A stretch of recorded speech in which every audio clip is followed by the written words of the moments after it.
Welcome to Guide Up. In this video, I'm going to guide you on how to book a Grab car in advance. For that, make sure you have the application and you're logged into your account.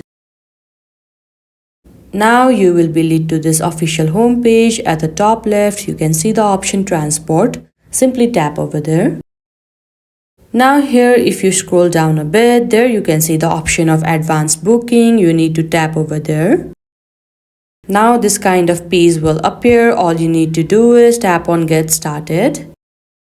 Now firstly, you need to pick a date.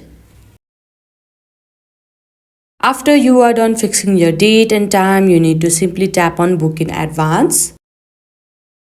Now here you need to choose your location that you are currently staying at and the location that you want to travel to. After you are done choosing your pickup destination, simply tap on the option Choose this pickup.